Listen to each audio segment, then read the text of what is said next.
Donc, on parle de Hanouka, mais c'est bien de comprendre ce que c'est la menorah, parce que c'est quand même la source. Alors, on a expliqué que donc la menorah, donc on allumait matin et midi. Le matin, on allumait une bougie. Ensuite, on faisait les kétorettes. Et l'après-midi, on allumait sept bougies. Et après, on faisait les kétorettes, les encens. Euh, le matin, on allumait la sixième bougie vers le Maharav. Et à partir d'elle, on allumait les sept autres. Et on finissait avec elle. Et après, on faisait les kétorettes. Ça, c'est le côté technique. Le... Ensuite, on a dit que la... le sens, le sens de la menorah, c'était pas pour éclairer le temple, puisque c'était éclairé d'autres manières. C'était pour témoigner que la lumière, que la divinité, c'était pour témoigner que la Shrina, elle était dans le Mam Israël. Voilà, ça on va dire, le sens pshat de la menorah. Maintenant, dans l'idée de l'allumage de Aaron, Aaron il allumait la menorah, c'est que cette lumière-là que Aaron, que le peuple juif avait, il doit la diffuser au sein de l'humanité. Je résume. Donc, on explique souvent la menorah, la Hanoukia, mais, mais on oublie de comprendre ce qu'était la menorah. Donc là, le cours de la semaine dernière et cette semaine, et on va continuer, c'est d'expliquer la menorah.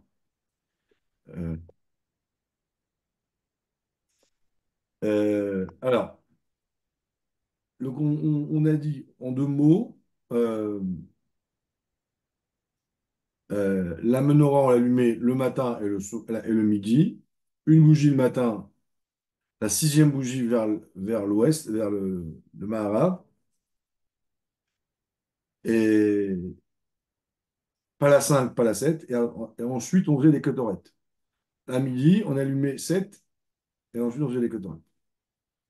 Euh, le, la Torah, la Gemara, elle demande pourquoi on allumait la menorah. Parce que c'est un témoignage que la Gdusha, la Shrina, elle est dévoilée chez le Ham Israël. Ok. Donc en gros, si si on veut le dire en mode simple, pour l'expliquer à Yitro, euh, c'est que le monde, il est en mode LM.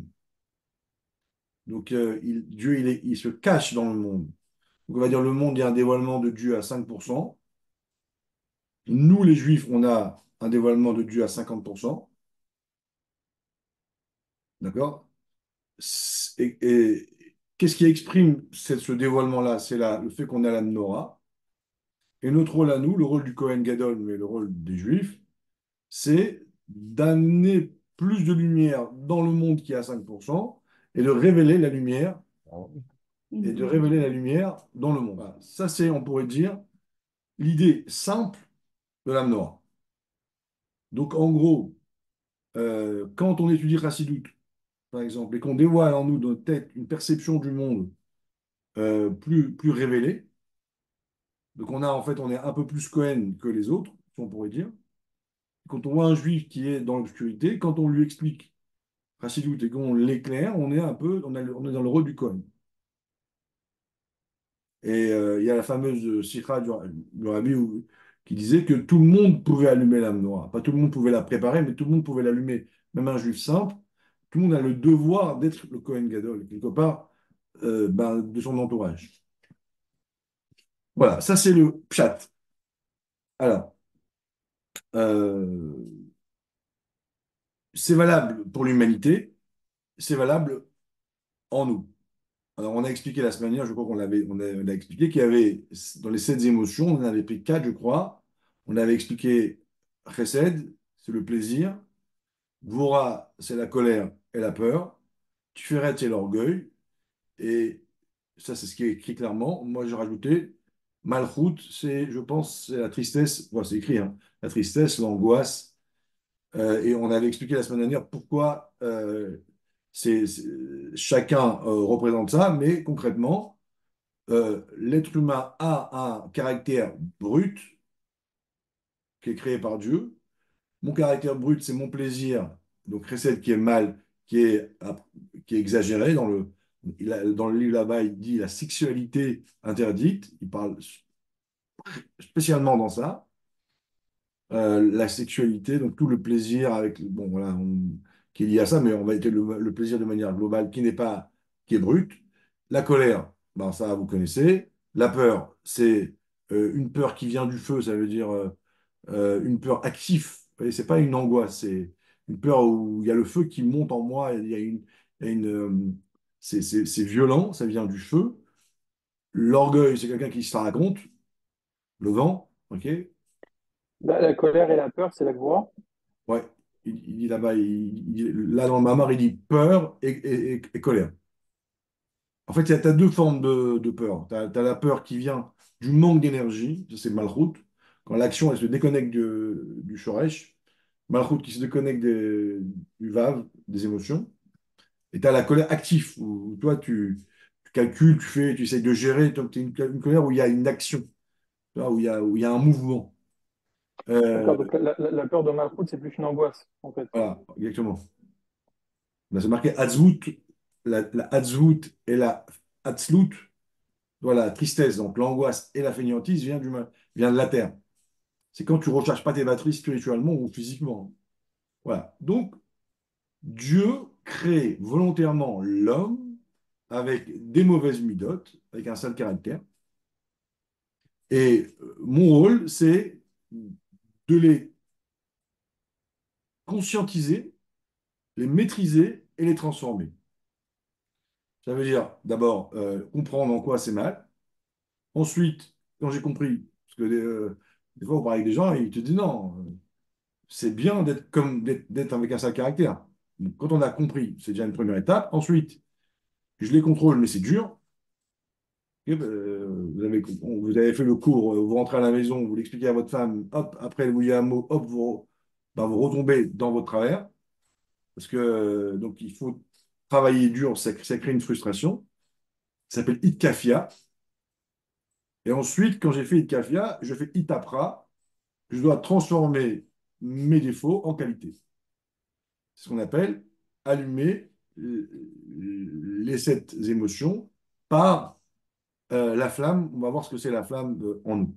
Voilà, ça c'est un petit peu un schéma qu'on a déjà étudié plusieurs fois, mais là c'est vraiment, euh, c'est vraiment, on va dire représenté par l'âme noire. Alors, donc là j'ai résumé le cours de la semaine dernière. Euh, alors maintenant, juste un petit point concret. Ce que je viens d'expliquer là, ce que je viens de décrire, en fait, c'est le seul moyen pour être épanoui. Pourquoi? Je dis, mais non, c'est pas le moyen pour être épanoui. Tu me demandes de travailler mon caractère, c'est le seul moyen pour être frustré. Parce que ce qu'il faut comprendre, c'est que euh, Dieu crée l'homme pour qu'il ait des défauts, pour qu'il soit brut, qu'il ait un caractère brutal et brut de forme. Comme un chaque, un cul du cuir, il est brut, un diamant, il est brut. Quand on a un défaut, c'est pas en main, j'ai un défaut, c'est Baruch Hashem, j'ai un défaut. Euh, Parce qu'en vérité, la valeur de l'être humain, c'est ce qui produit. Donc quand je suis confronté à un défaut, c'est le sens de ma vie. C'est pas purée, j'ai encore un défaut. C'est waouh, Baruch Hashem, extraordinaire, quoi. J'ai un défaut. Je fais une Séouda. J'ai une soda. Maintenant, bah, c'est compliqué, c'est difficile. On a dit, on est susceptible, on est sensible, voilà, on se raconte des salades, etc. Maintenant, regardez, au début, quand le défaut il arrive, je le maîtrise. Là, c'est frustrant. Mais quand je le transforme, ça veut dire que j'ai ouvert le bouchon de la bouteille et j'ai laissé ce qu'il y avait dans la bouteille se échapper de la bouteille. Ça veut dire qu'à ce moment-là, je permets à ma neshama de se révéler réellement. Écoutez bien ce que je vous dis. Quand j'ai réussi à transformer un défaut en qualité, en fait, je suis arrivé à permettre à mon moi de s'exprimer réellement. Donc, ça s'appelle l'épanouissement. Vous comprenez? C'est essentiel. Et je vais aller plus loin que ça. Je pense qu'on l'a dit la semaine dernière. Quand vous allez voir un médecin et que le médecin, il t'occulte, il t'ausculte, pardon, il t'ausculte et qu'il t'a mal quelque part, il dit, ah, c'est là qu'il faut soigner. Et tu dis non, médecin, docteur, ça fait mal, vous ne pouvez pas me soigner à côté. Il dit, mais ça n'a pas de sens. La douleur veut dire que c'est là où il faut soigner. Toi, tu dis non, ah, ça fait mal, ne me touchez pas. Comme ceux qui ont mal aux dents, ils ont peur. Et quand on va soigner, donc quand j'ai un défaut qui est compliqué à gérer, ça s'appelle un sale caractère, et que je vais aller, euh, on va dire, travailler sur ce défaut, ça fait mal, ça me rend fou, et que je vais le maîtriser et que je vais le transformer, à la fin, j'ai trouvé un gisement de pétrole qui avait en moi, mais qui attendait, ben, pour le dévoiler, de faire un combat important. Donc, quand on voit les choses, c'est ça en fait la symbolique de la menorah, on prend une mèche de l'huile qui est minérale et qu'on on la rend une flamme, c'est ça. Voilà. Donc, si vous voulez, si on a compris juste cette idée-là, euh, ben, on a la clé, entre guillemets, du bonheur. Le mot bonheur ici, ça veut dire s'épanouir, être soi-même, laisser s'exprimer ce qu'il y a au fond de moi qui attend et qui frappe à la porte et qui pousse. Et en fait, le défaut, il empêche. Le défaut, c'est comme comment dire, l'épreuve, la difficulté qu'on nous a mis, parce que c'est comme un code dans un coffre-fort et quand tu as découvert le code, en fait, tu mérites d'avoir accès à l'or qui est à l'intérieur. Voilà. C'est ça, en fait, la notion, une notion essentielle. Donc, il faut toujours, quand on vit dans sa vie, euh, vivre sa vie telle qu'elle est et aussi l'interpréter. Donc on a une épreuve, une difficulté, une galère, un souci, une faiblesse, vous voyez, il faut l'interpréter. Il faut se dire, mais si Dieu m'envoie ça, c'est qu'il y a un trésor derrière, vous voyez. Il ne faut pas le louper. Et sachez que tant que vous n'aurez pas transformé ce défaut, il vous poursuivra toute votre vie parce que, en réalité, ce défaut te dit il y a un trésor derrière moi. Et ce trésor-là, c'est toi qui attends de sortir et que, et que, et que tant qu'il s'exprimera pas, il te fait la vie, quoi. Il te casse tout, quoi. Il te casse la baraque. Il te dit, Jonathan, laisse-moi sortir. Tu dis, t'es qui? Bah, je suis Jonathan, le vrai. Il y a le moi et le soi. Peut-être c'est ça en vrai. Et toi, tu dis, non, mais moi, je te connais pas. Mais j'ai dit, qu'est-ce que je peux dire? Ça fait 10 ans que j'attends. Ouais. Et toi, et plus tu vieillis, et plus ce défaut te pourrit la vie. Parce qu'en fait, c'est-à-dire ça, ouais, c'est comme un truc qui reste là et qui pourrit, quoi. Et tu as l'impression que de revivre les mêmes choses et de ne pas évoluer. Et le pire, c'est quand tu vois quelqu'un d'autre qui réussit dans la qualité que toi tu as, au fond de toi, tu deviens fou, tu deviens jaloux, tu passes ton temps à le critiquer, on aurait pu faire ça, on aurait pu faire ça, on aurait pu faire ça, mais toi, tu n'as fait rien. Tu dis, bah oui, parce que le monde ne me comprend pas. Mais non, vous voyez, ouais, parce qu'en vérité, il y a des trucs que tu vois, tu n'es pas jaloux, t'en fous. Mais quand tu es jaloux de quelque chose et que ça t'obsède, c'est qu'en vérité, tu es capable. Seulement, tu n'as pas voulu te donner les moyens. C'est ça, en fait, le travail sur soi. Ok. Alors, pour le plaisir, euh, un sujet sur l'étape numéro un.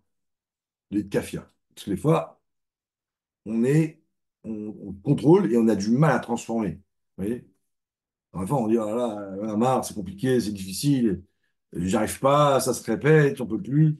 Alors, il y a ce qu'on appelle, vous savez, l'imoud chassidoute et il y a ce qu'on appelle darkei chassidim. Les histoires, les Fawanguen, c'est la vie, faire descendre les mamarines dans le réel. Alors, il y a une histoire que vous connaissez sûrement, mais elle est très belle. Il y avait un juif qui s'est plaint au Tzemar Tzedek. Il dit, j'apprends, je kiffe pas. J'ai aucun plaisir. Le Tzemar Tzedek, il a réagi, il lui a dit, tu penses que c'est un problème? Au contraire. Le fait que tu aies pas de plaisir, c'est extraordinaire. Car tu peux étudier par Kabbalatol. Je serais prêt à tout changer avec toi, mais qu'est-ce que je peux faire moi que j'ai du plaisir? D'accord. Donc il y a dans la notion de contrôle, le lit de Kafia, il y a un niveau extraordinaire que le rabbi, qui n'était pas un baratineur, c'était pas un démagogue, il lui dit, waouh! Alors, le Rav qui écrit ce livre, il dit, c'est évident qu'il y a aussi un niveau d'étudier par le plaisir, mais il y a aussi un niveau d'étudier sans plaisir. Et il dit, et on voit que le rabbi insiste beaucoup sur le fait d'apprendre avec du plaisir.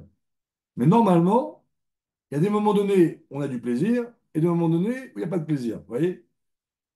C'est-à-dire frustration, il te cafia, et il t'apprend.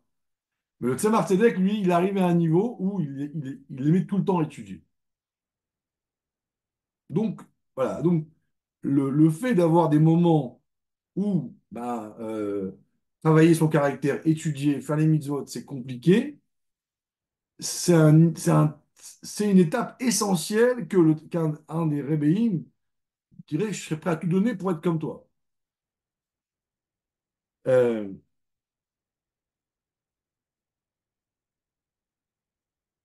Deuxième histoire,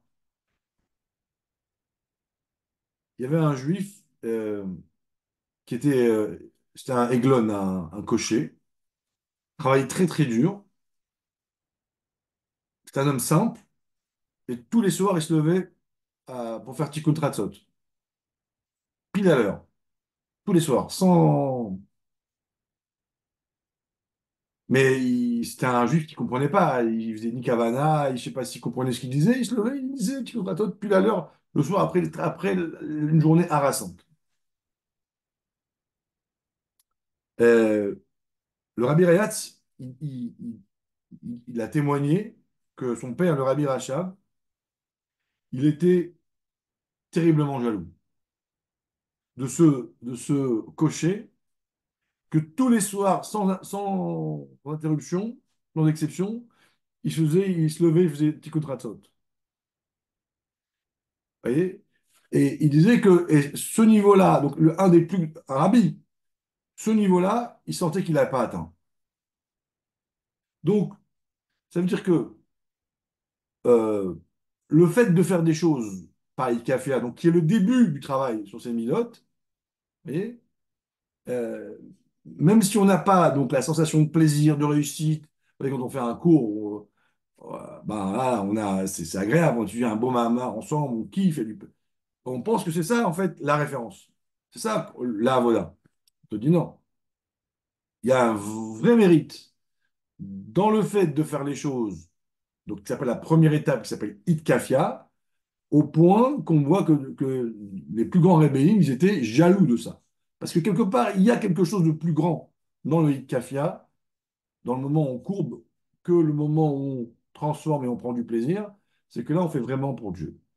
Voilà. Mais ça, c'est une parenthèse concrètement. Alors, on reprend notre sujet. Euh, Ils n'ont Maintenant, pas dit ça juste pour pouvoir faire plaisir à celui qui devait faire une cafetière, justement, c'est juste pour l'encourager, quoi. ça Je ressemble sais pas, pas, ça ressemble, il sait pas l'hypocrisie, mais c'est pour encourager plutôt. Tu sais, Parce que je veux dire, il y a quand même, c'est quand même un certain niveau d'étudier avec plaisir. On peut pas dire que c'est moins important que d'étudier avec André de Capia. Et ils l'ont eu en plus, André de Capia aussi, à un autre niveau. Non, non, non. C'est-à-dire que, d'abord, ça ne ressemble pas au Chassidim Chabad des Rebbeim de raconter une histoire, hein. Tu vois, c'est pas du tout le style, hein. Bon. Maintenant, pour aller au fond, quand tu fais les choses avec plaisir, tu les fais pour toi. Quand tu fais les choses sans plaisir, tu les fais pour Dieu.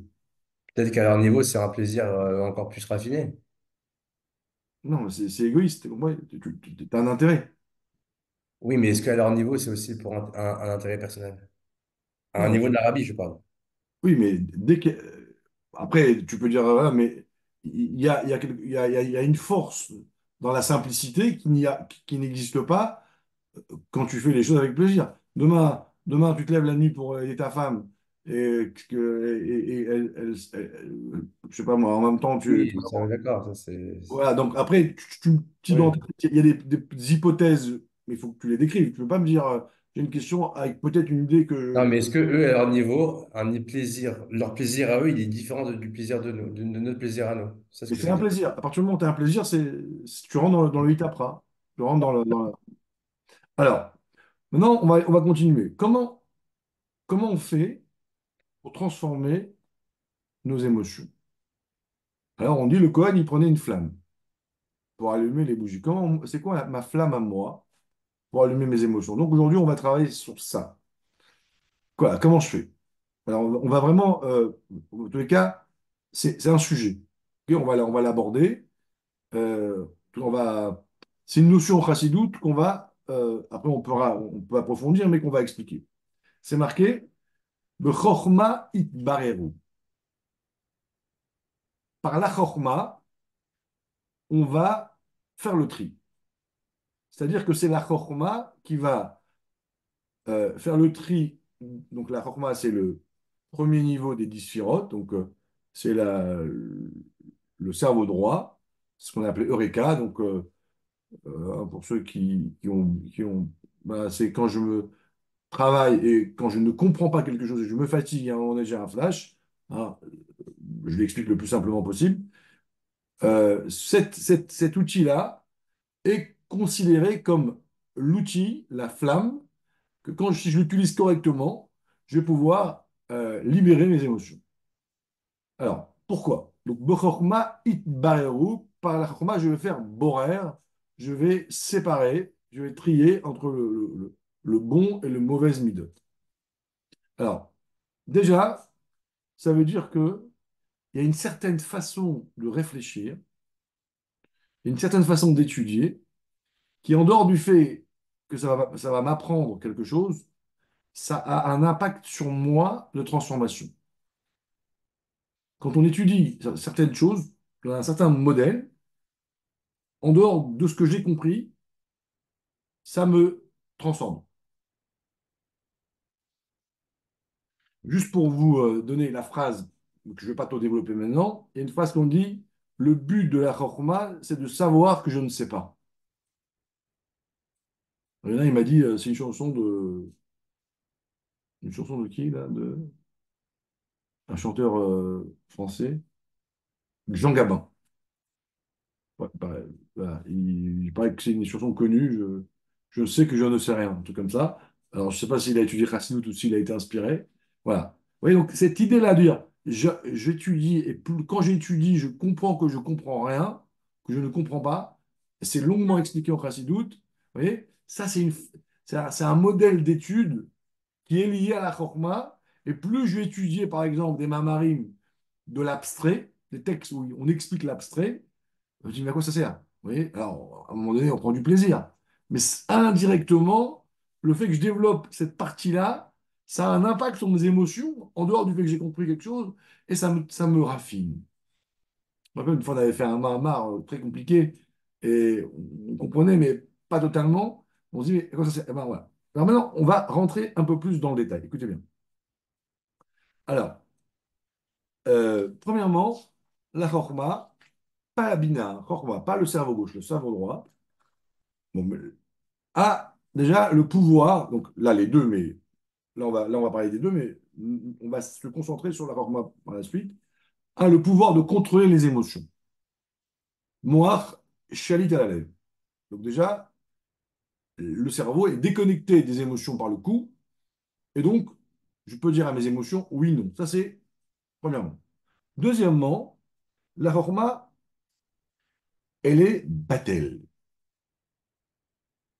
C'est-à-dire que quand je réfléchis avec ma chorma, par exemple, comme des maths, par exemple, même la guide pour les maths, que je suis devant un exercice que je ne comprends pas, ou à un truc de comptabilité, Jonathan, où il y a un centime en plus à la fin, voilà.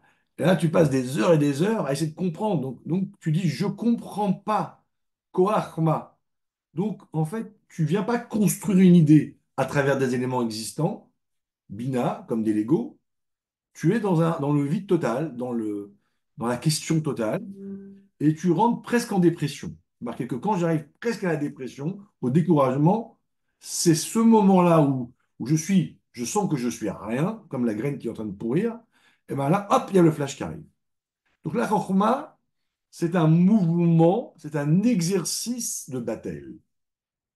Qu'est-ce que ça veut dire? Je ne comprends pas. Ça fait 3 jours, ça fait 4 jours, j'ai une question. Bah, je transpire, j'en peux plus. Je ne me suis pas lavé comme Archimède.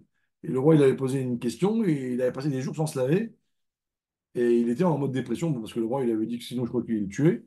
Donc, il y avait de quoi être angoissé. Et à la fin, il prend un bain et là, hop. Vous voyez.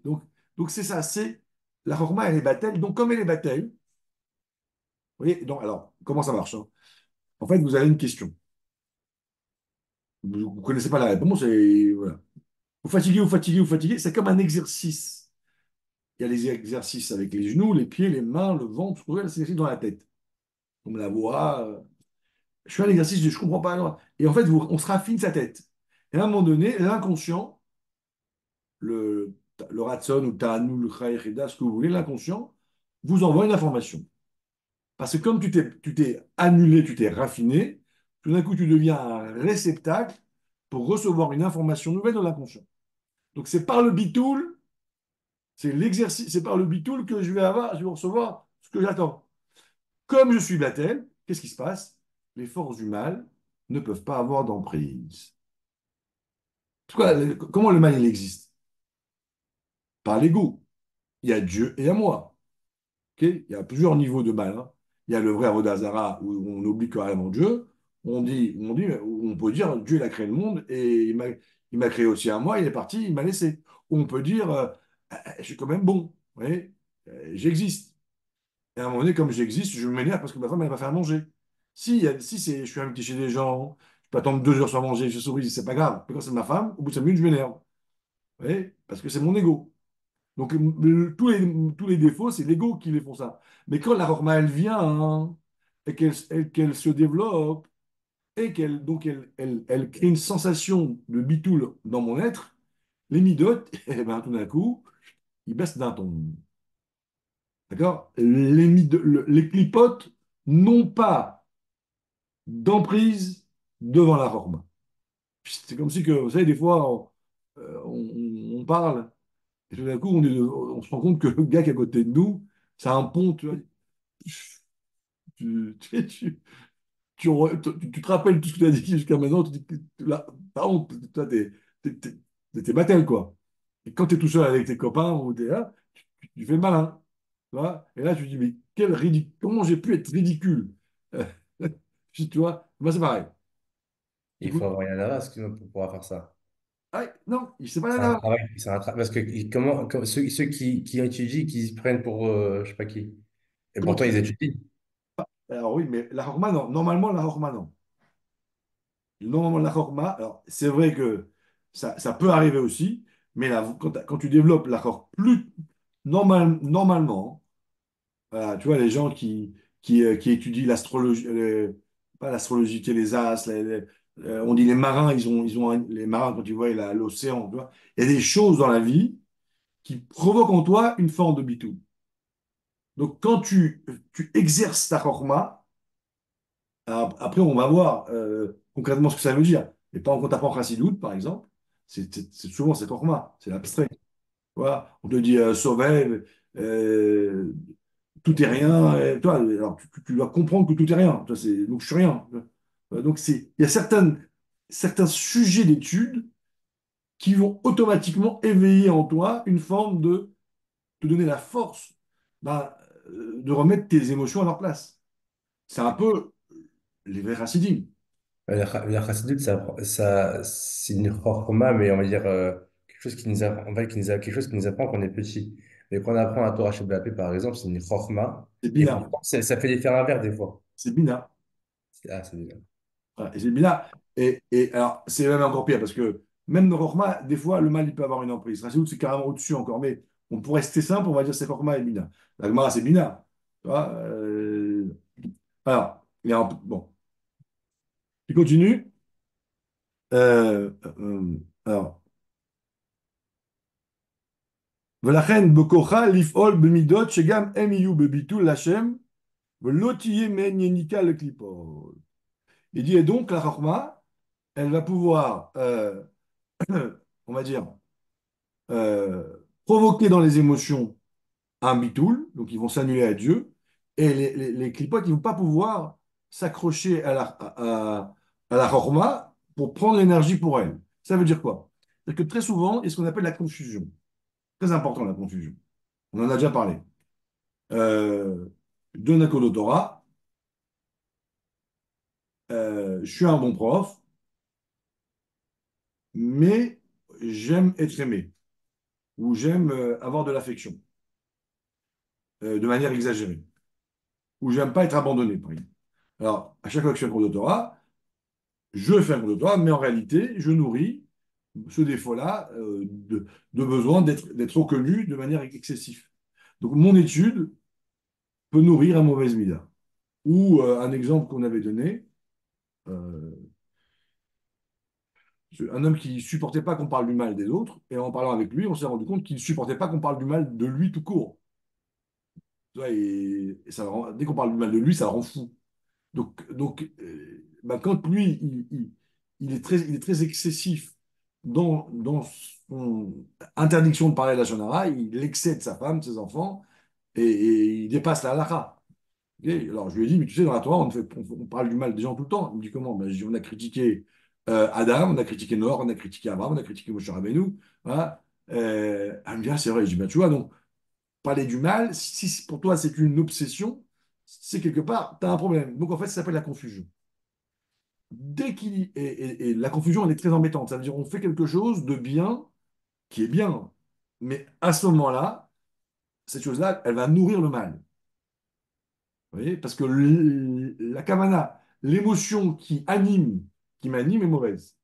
Dès qu'elle a Oui, mais chorma, très souvent, ce que tu dis là, même souvent ce que tu décris, c'est que c'est toujours comme ça. C'est connu que, par exemple, les gens qui font de l'humour, qui font des spectacles, c'est des gens dépressifs et que c'est pour eux une manière de combattre. Donc, quand tu dis ça, c'est en fait les gens instinctivement, ils vont, je sais pas, celui qui a besoin d'amour, il va en chercher. Alors, s'il en trouve en donnant des cours de Torah, bah, ok, mais ça veut pas dire que c'est pas cachère, c'est un réflexe en fait. C'est ça dépend. naturel de chercher ça. Ça dépend. Si par exemple, les gens ils viennent pas au cours et tu t'énerves contre eux et tu les incendies, tu vois, c'est excessif. Ou si tu parles de toi tout le temps au cours, C'est ça va l'exemple du dépendre. monsieur qui dit chute à la choule, quoi. Alors qu'il parle. Exactement. Non. Ou Oui, pas, mais ça veut dire qui chante. ça. Souvent on voit ça. Je sais plus qui avait dit. Non, mais Jonathan, c'est une question Ouais, d'équilibre. Si tu viens chanter à la choule, voilà, tu ouais, connais les choules marocaines. Euh, ouais. C'est contre les Marocains, qui ça? non, il n'y a que à la choule. Et il chante. Alors, bon, tu vas dire, eh ben, il utilise sa belle voix pour Dieu. Ben, pourquoi pas? Mais si il passe son temps à critiquer les gens et à s'énerver, bah là, tu vois, la confusion est trop forte. Ça va dépendre du curseur. Tu vois, si tu veux faire un Dvar Torah à table et que chaque fois ça finit en bagarre avec ta femme et tes enfants parce que tu n'écoutes pas, ça va pas. Donc, tu vois, Oui, mais ça veut dire ce que tu dis. Je suis pratiquement sûr que dans 100% des cas, ok, 99,9 ou 90, les gens, ils font ou ils disent ou ils travaillent dans des choses qui forcément leur comblent un problème qu'ils ont. oui, mais t'as Ça pas veut écouté. dire que c'est jamais l'ishma. T'as pas écouté ce que je C'est- dis. T'as pas écouté. Je suis d'accord avec toi. mais ça va dépendre tu vois, si tu es conscient de ça, et que tu Voilà, c'est ça. Tu le sais. es conscient et que tu te contrôles, tu vois, alors Mm. là, ça va. Si tu es à fond dans cette espèce de nourriture du moi, à la fin, tu deviens un monstre. Ça Ah dépend oui? de la manière dont tu le Oui, gères. oui, j'ai compris. Donc, on est Mais ça veut d'accord. dire que ça veut dire que pour moi, la base, elle est jamais l'ishma. Tu fais. Tu es en train de dire l'olishma balishma. On est d'accord là-dessus. Voilà. Oui, oui, oui, mais c'est pas ça le problème. Le problème, c'est si tu deviens l'esclave de ton ego et que toute ta Torah nourrit ton Hein, ego et qu'à la fin, tu deviens un religieux destructeur, ok. Comme on voit toutes les disputes des rabbinim, des machins, des religieux qui détruisent leurs femmes ou leurs enfants, voilà, c'est qu'en fait, ils ont une confusion où la Torah elle peut devenir carrément un poison mortel. Donc, la chorma, on reprend, la chorma est comme la flamme du Kohen qui va t'apporter une forme de clairvoyance et qui va pouvoir déjà te dire ça c'est bien, ça c'est mal, et te donner la force, tu vois, de te dégoûter du mal, petit à petit, et te raffiner, de devenir quelqu'un ben, de lumineux, avec ta femme, avec tes enfants, avec tes amis, etc., etc. Voilà. Donc, c'est pour ça qu'on dit Bechorma it bareru, par la chorma. Donc, c'est précis. Par l'outil de la chorma, le niveau un qui, naturellement, quand je l'ai, quand j'exerce ma chorma, et quand elle grandit, et quand elle se révèle en moi, elle rayonne dans mon cœur, elle a le pouvoir de faire la part des choses entre mes mauvaises midotes et mes bonnes midotes, et de raffiner mon sale caractère, mon côté caractériel, mon côté brut, et je passe du brutal au raffiné. Le mot brut, c'est brutal. Très souvent, on est brutal. Quand je suis brutal, ça veut dire que j'ai été impulsif. Ouais. Et là, ça veut dire que mes midotes, ils ont pas eu assez de chorma. Voilà. Alors, euh, regardez. Est-ce que, et du coup, c'est pareil avec les midotes qui sont négatifs pour nous-mêmes, comme la tristesse, l'angoisse, la peur. Ah ouais, tout, ouais, ouais. Tout ça. Tout d'un coup, tu vas comprendre pourquoi être triste, ça n'a plus de sens. Tu vois? Très souvent, les gens, par exemple, euh, comment dire, on est triste, pourquoi? Parce qu'on on considère qu'on n'est pas considéré à notre juste valeur. Tu vois? Ou alors on n'a pas assez d'énergie. Ça va être ça, tu vois. Dès que tu amènes la chorma, tu vas apprendre à- tu vas laisser passer l'énergie, puisque c'est comme si la connexion, là, c'est comme une bande Wi-Fi, tu vois, qui se reconnecte correctement, et là, tu te régénères. Donc, la simcha, c'est le fait que c'est la preuve que Dieu se révèle en toi. Mais donc, ce serait la clé pour tous les problèmes de la vie, dans ce cas, d'étudier Chassidut. Ben, Quelqu'un qui a peur du futur, qui a peur des gens, ah ben oui, tu vois, ben, tout ça, ça serait résolu Mendel, par le développement. Mendel, Ma tu, bonne question. tu le sais, ça. Modéani? Non, c'est intéressant, parce qu'il explique ça, il le dit, mais là, il vient de le comprendre. Il vient de comprendre. Voilà, bravo Wendell. Voilà, tu vois, là, il y a C'est eu une bien petite, refoulé. il y a eu un petit claque. Vous savez, dans les bandes dessinées, des fois, on voit une petite bougie, là, une petite lumière qui s'allume comme ça. Voilà. Alors, voilà. Et là, il continue, il dit, euh,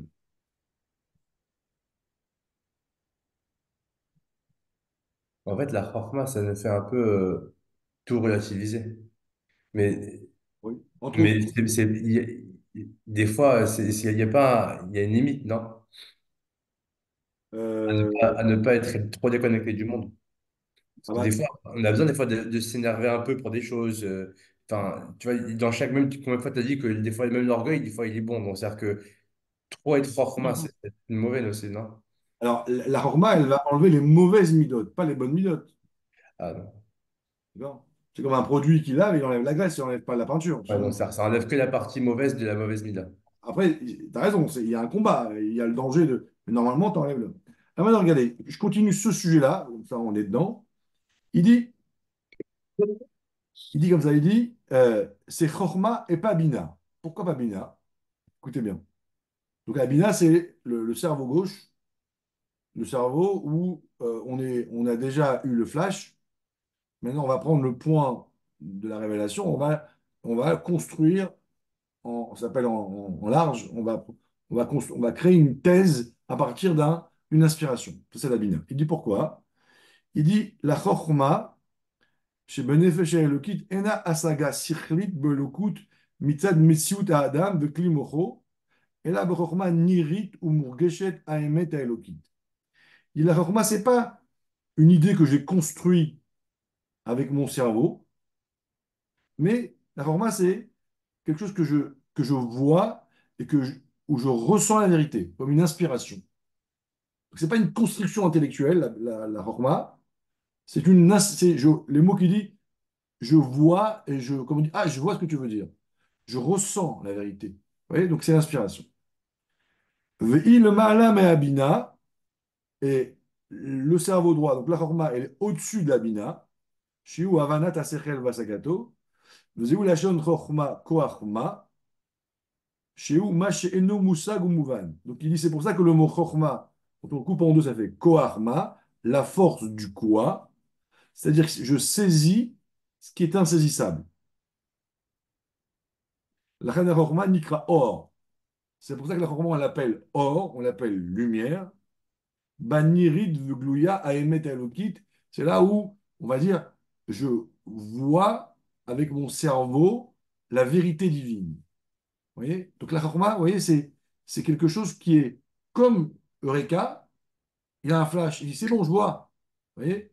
Et si on lui dit explique-moi, il dit je ne sais pas t'expliquer encore, et il l'écrit parce qu'il avait peur d'oublier, et bien c'est exactement ça, mais dans le côté divin. Alors, maintenant, je vais me dire, mais et si je réfléchis à Dieu en mode bina, en mode construction, est-ce que ça ne peut pas éclairer mes midot? Alors, regardez ce qu'il dit. Vine kacher tikkun midot ou aller des hitbonenu de vasaga. Si je veux réparer mes midot par le cerveau gauche, c'est-à-dire par une réflexion humaine, à partir d'idées que je connais, d'accord? Donc par le côté, donc le cerveau 2. Azai av she'adam mitorer be'ava virat Lashem. ובדרך ממילא נחלשות המידות הרעות של לעומת זה, באהבה ויראת לענייני עולם. Bien que sur le moment, je vais éveiller l'amour de Dieu parce que le cerveau éveille les émotions et je vais sentir un affaiblissement de mes mauvais caractères et je vais avoir l'amour et la crainte de Dieu grâce à une réflexion de la Bina. Mikol Makom, Kolek Bonud Vahaval Hashem Shidoro Bayada, Baou Mizadevetut Shel Adam Basagato. Mais tout ce que j'ai éveillé en moi, ça provient par ma réflexion, par mon moi, ok? Par quelque chose d'humain, on va dire.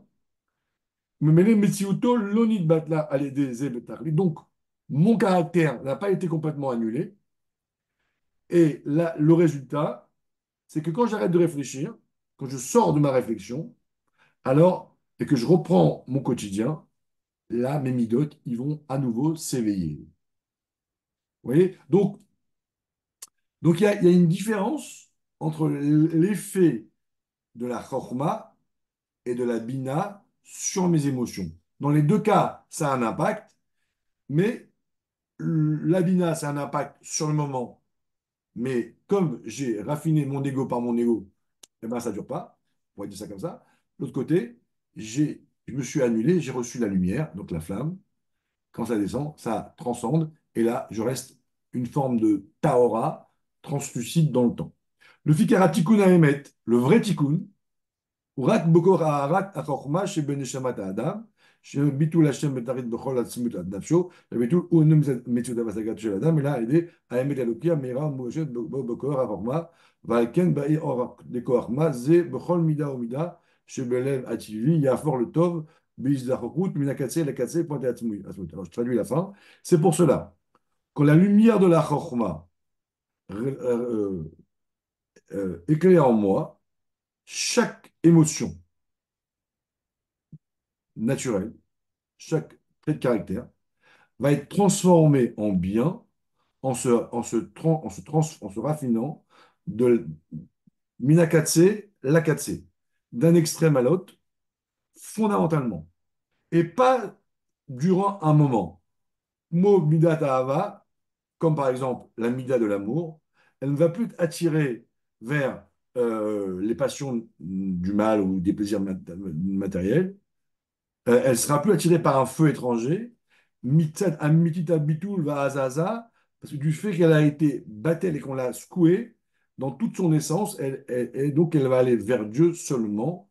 Et nekudot resono malimoto olam, et plus jamais elle sera attirée par autre chose. Voilà, là j'ai traduit un livre qui s'appelle Sha'ar Ora, hein, qui explique ça. Donc, si vous voulez, on peut, par une certaine technique qui s'appelle la chorma, transformer complètement nos émotions. Complètement. Alors, dans le Tania, on sait que c'est pas tellement si on n'est pas tzaddik, etc. Mais en tous les cas, on sait qu'on peut arriver à un certain niveau d'éclairage intérieur. D'accord? Charles Roy de Marseille. Ouais. Waouh. Il commente les mots que je vous ai lus, il commente en fait le Mahamar du Admor Azaken. C'est ça D'accord? que qu'on dit que c'est le Aleph Bet de la Chassidoute, je crois, non? Je crois, ouais. Il est comment le livre? Hein?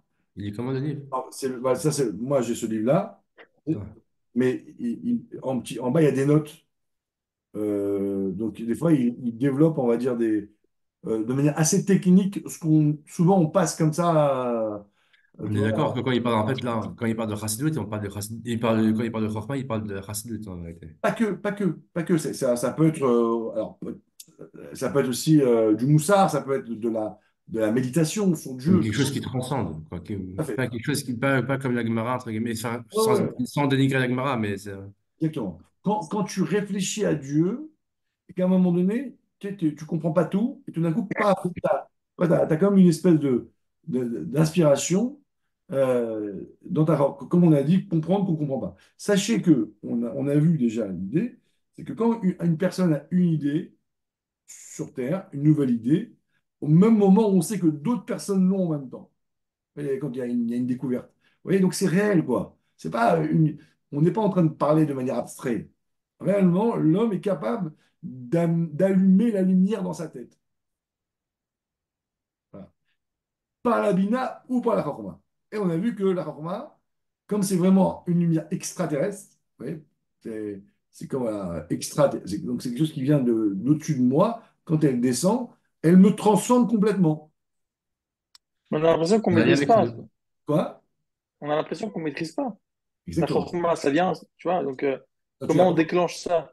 par la réflexion jusqu'à le découragement. Non, mais si on comprend tout, on n'y arrivera pas.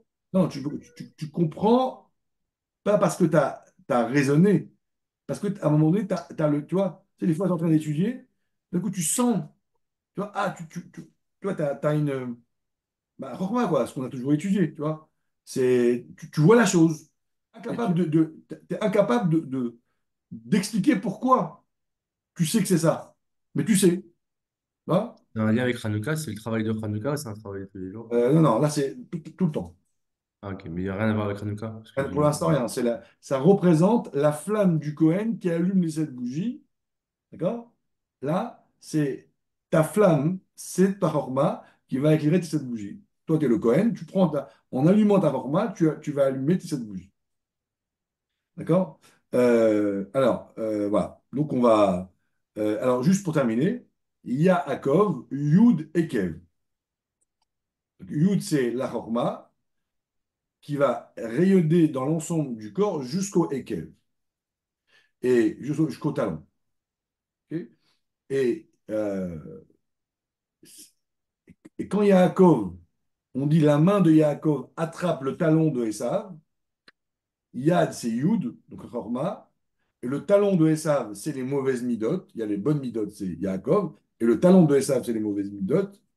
Et donc quand on dit et Yaakov, la Yad, donc Yud, de Yaakov attrape le talon de Esav, ça veut dire, ça représente, donc le talon c'est euh, le niveau, on va dire, le plus bas. Donc, ça représente la globalité des émotions négatives jusqu'au talon. Et mon rôle à moi, c'est de mettre ma chorma, la main de Yaakov, dans Esav, dans mes mauvaises midotes, pour les transformer. D'accord? Sachant que Yaakov, il a eu 70 enfants. Vous voyez, on est encore dans le 7. Donc il y a ici, dans ce passage du Chumash, en Remez, hein, il est écrit dans le Mamar, hein, je vous l'ai fait en résumé, l'information du combat. Ton Yud éclaire tes sept émotions, Yaakov dans le bien, et ça c'est naturel, automatique, et tu as en toi un Esav, le talent de Esav en toi, et comment tu vas gérer ce talent de Esav, pas le talent d'Achille, hein, le talent d'Esav, c'est en prenant la main de Yaakov, le Yud, et d'aller rayonner là-bas, c'est le seul moyen de le maîtriser. Voilà. Et quand tu fais ça toute ta vie, petit à petit, en fait, tu vas te libérer. Là, tu vas te libérer et ta vie va devenir un. C'est moins un poids. Vous voyez? C'est que quelqu'un qui au quotidien a des mauvaises midotes qui le plombent, vous voyez, et ou que la vie est compliquée et à chaque fois il faut recommencer. Ça veut dire que tu n'as pas commencé encore l'éclairage de tes émotions par ta chorma. Donc tu es constamment en train tout est un combat, tout est un stress, tout est compliqué. Voilà, messieurs, si vous avez des questions. J'écoute. J'ai lu en bas une question. Cette bougie comme cette midote. Tout à fait. Cette bougie comme cette midote. C'est bon? On a dépassé le temps, mais Et 8 bougies. Tu peux remontrer le livre? C'est quelle édition? Torah or, le c'est le, grille c'est c'est le Torah Or, même que tu as acheté sur Shira Hashirim, que mais tu sur vas les, y ouvrir. Ah, mais sur les fêtes. t'as dit Shah Roi. Ah, d'accord, c'est Non, le autre chose. Shira Orah, c'est un commentaire en bas. Ah, ok. Ok, messieurs, voilà. Je vous souhaite Merci beaucoup. une belle Razak. semaine bien éclairée. Et je vous souhaite Amen. Razak Mendel la semaine prochaine. Merci. Bonne Noël. Merci. Salut. Bye.